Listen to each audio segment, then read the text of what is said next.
Hello my dear students, welcome back to my channel mathematic. मैं हूं आपकी teacher प्रिया और आज हम स्टार्ट करने वाले हैं चैप्टर ट्रायंगल्स।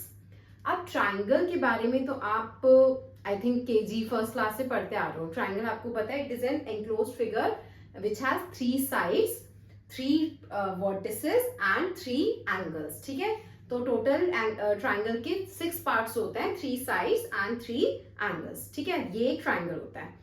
अब आपने ये भी पढ़ा हुआ है कि ट्रायंगल के 6 टाइप्स ऑफ ट्रायंगल्स होते हैं। 3 होते हैं on the basis of their sides and 3 होते हैं on the basis of there angles. ठीक है, तो साइड्स के बेसिस पे कौन से ट्रायंगल्स होते हैं, ये जस्ट एक रिकैप है ताकि फिर हम आगे बढ़ेंगे क्या क्या है इस चैप्टर में। जैसे सपोज ये ट्रायंगल है ABC and if their all the sides are equal तो it is an equilateral triangle, right. और अगर 2 साइड्स इक्वल है, सपोज 2 साइड्स इक्वल है, दिस इज अनइक्वल, तो इसको बोलते हैं आइसोसेलेस ट्रायंगल। और अगर suppose all sides are not equal, no side is equal, तो इट इज स्केलीन ट्रायंगल। ठीक है, ये हो गई on the basis of their sides. अब नेक्स्ट आते हैं on the basis of there angles. Angles के बेसिस पे कौन से ट्रायंगल्स होते हैं हमारे, एक होता है राइट एंगल ट्रायंगल जिसमें वन एंगल इज 90 डिग्री।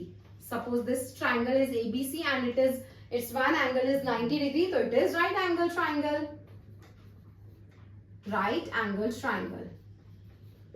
फिर होता है हमारा एक्यूट एंगल। एक्यूट एंगल क्या होता है कि जिसमें लेस देन 90 डिग्री हो, जो इसकी एक at least one angle is less than 90 degree, तो this is acute angle. And if one angle is more than, at least one angle is more than 90 degree, it is obtuse angle। तो ये हमारे types of angles होते हैं on the basis of their sides and on the basis of there angles. तो ये आपको पता है ऑलरेडी, एक बार हमने रिवीजन कर लिया।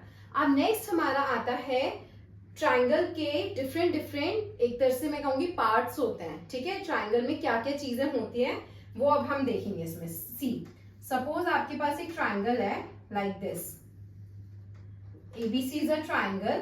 अब आप इसमें मीडियन बनाते हो। What is median? मीडियन क्या होता है, देखो, means line which starts from a point, a vertex means any vertex and it corresponding to BC and it bisects BC। मतलब ये A से आ रही है और ये यहाँ पे बाइसेक्ट हो रहा है, मतलब B, सपोज ये पॉइंट D है तो BD इक्वल टू DC, तो this is AD is a median. AD जैसे इसमें मीडियन है।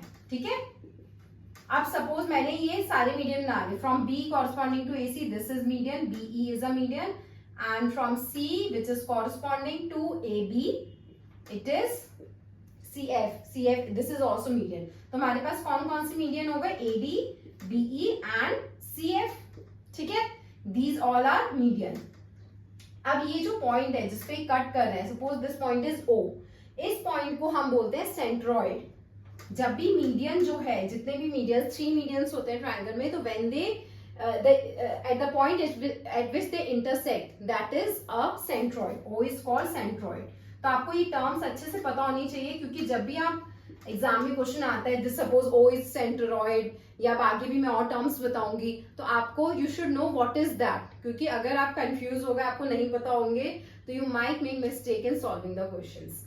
ठीक है, तो इसमें क्या है, अगर मीडियंस हैं ये सब, means if a line, what is median, a line passing through a vertex corresponding to the opposite line BC और वो उसको बाइसेक्ट कर रही है, तो दैट इज अ मीडियन। और सेंट्रोइड क्या है, it is a intersecting point of all the medians. ठीक है, नेक्स्ट है, सपोज एक मेरे पास ट्रायंगल है ABC, this is a triangle ABC।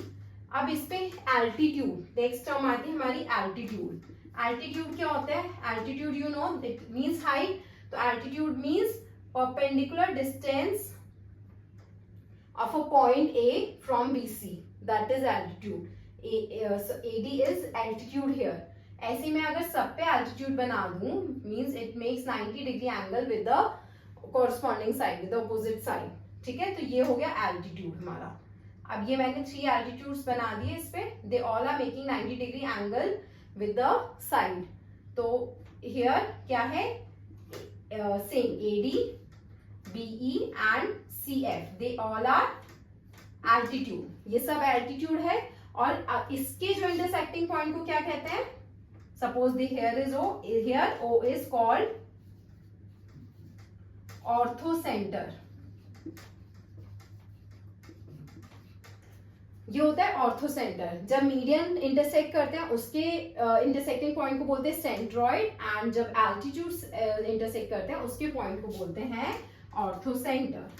ठीक है, ये हो गया. इसमें नेक्स्ट आता है आपका सर्कमसेंटर. अब सर्कमसेंटर क्या होता है? देखो सी, अगर ये कोई ट्रायंगल है ABC, इसमें मैं परपेंडिकुलर बाइसेक्टर बनाती हूँ सबका. Perpendicular bisector means it is means combination of these two, you can say that, कि वो परपेंडिकुलर भी हो और उसको बाइसेक्ट भी कर रहा हो. तो परपेंडिकुलर बाइसेक्टर कैसे बनेगा? ऐसे बनेगा, something like this.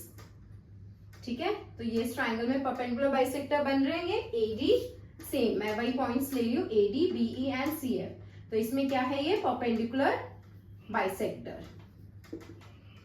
These three lines are perpendicular bisectors. और जो इनका क्या क्या है? AD, BE एंड CF, और इनका जो इंटरसेक्टिंग पॉइंट होता है उसको हम बोलते हैं सर्कमसेंटर. तो suppose here O is the intersecting point of these three perpendicular bisector, तो O इज सर्कमसेंटर. तो ये आपको डिफरेंस पता होने चाहिए.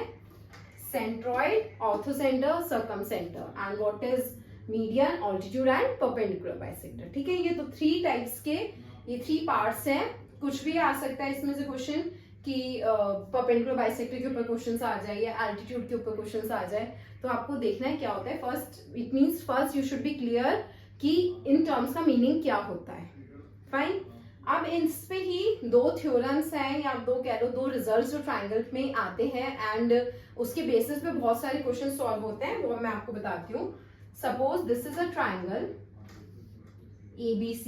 एक तो आपने आप बहुत स्टार्टिंग से करते आ रहे हो. यू नो एक क्या थ्योरम है कि sum of all the angles of triangle is 180 degree. This is very common and you have been studying it since I think 4th 5th class.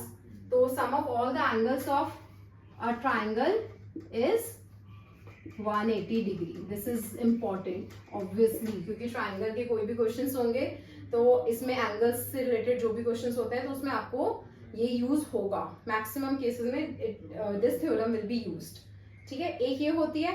एक और होती है, इसमें क्या आता है? अगर हम सपोज एक्सटेंड कर दे किसी साइड को and this point is D, तो इसमें जो एक्सटीरियर एंगल बनता है ना, this is equal to sum of interior opposite angles. Means theorem क्या है? Exterior angle is equal to sum of